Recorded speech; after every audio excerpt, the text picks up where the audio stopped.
Feel you. Well, knowing that you're an international artist, you perform all over the world, I want to know, like, what's your most memorable performance? Oh, yeah, that was last year in Sweden. It was the first time we went to Sweden, and being, you know, a country that, first of all, soca is not like dancehall, it's not like reggae, right? Reggae is known worldwide. You can say the word reggae music, and everybody know what you're talking about. Soca still have that amount to grow, you understand what I'm saying? So when we go to a place like Sweden, where I tell myself, you know, the people don't really know the country you're from or what your country represents, things like that.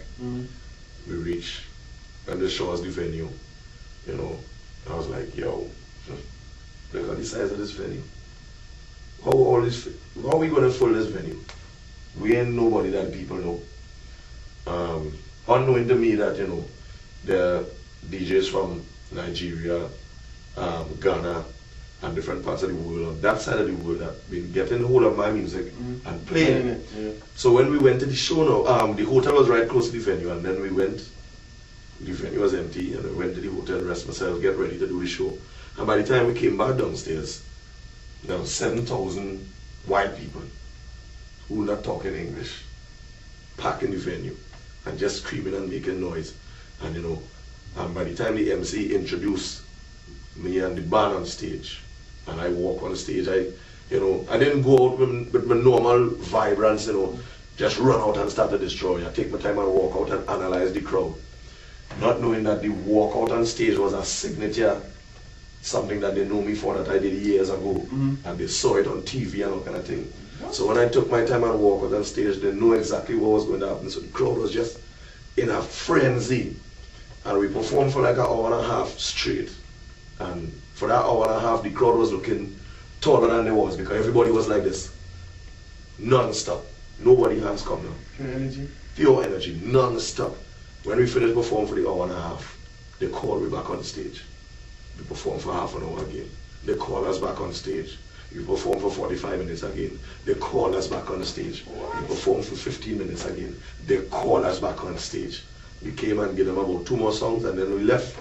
And when we left, the crowd was just calling, Bunji, Bunji. I couldn't believe it.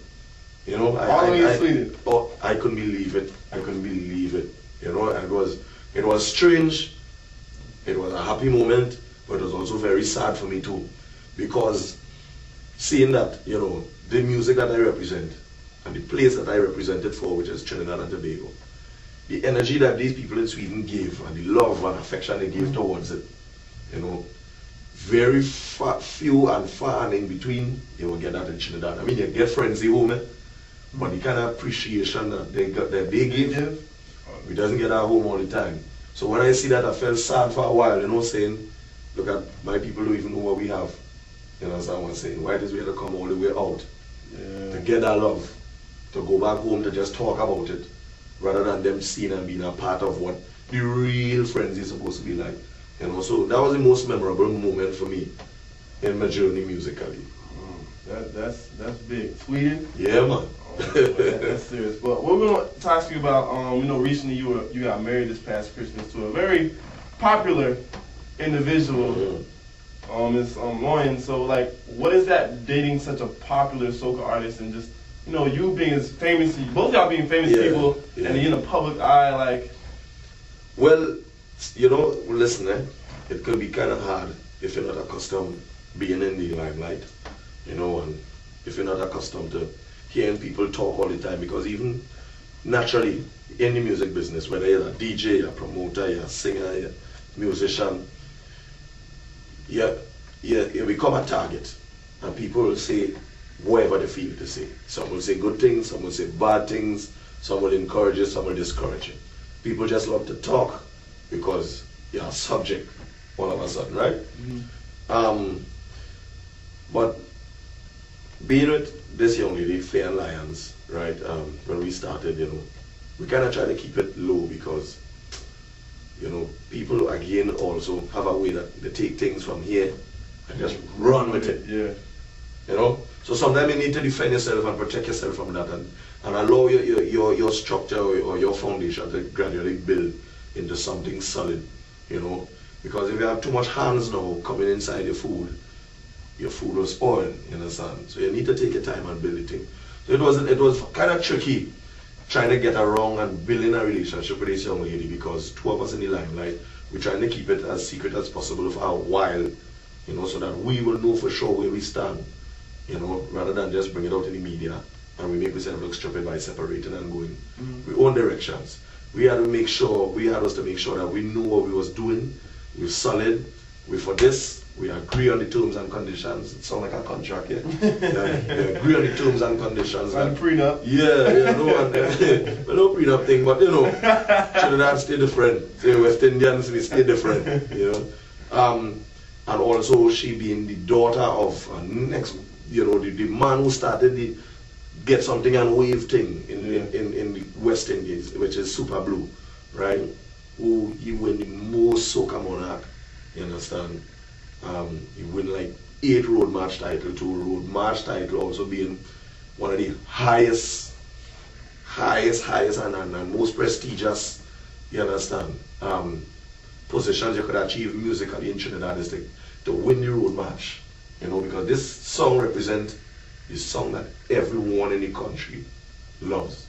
So when you have a song that every single person in the country loves, you achieve something great. So to win that 8 years in a row, you know, that's real good, you know, but it's just marked differently because, I mean, like, for example, in Jamaica, I mean, how much of them artists out here for 20 years and plus, but they continuously have hits, you know, but all they have to show for it is that when they go on stage, the crowd just love it and that's it, right? But in Trinidad now, you actually have a title to carry on, which is the road march title, you understand, right? So, she being the daughter of Super Blue, that was a limelight in itself.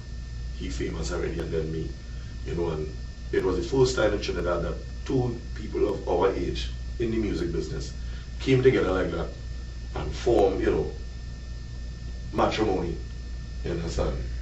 And it was a big thing. People went crazy, you know. I mean, I lose some of my fans, some of the female fans, I lost them because some of the females, every time they see me in that show, they vex, you know, throwing words, you know, will mash up your marriage, and all these kind of things. And I say, yeah, I mean, but it's all good, right? It's all good at the end of the day.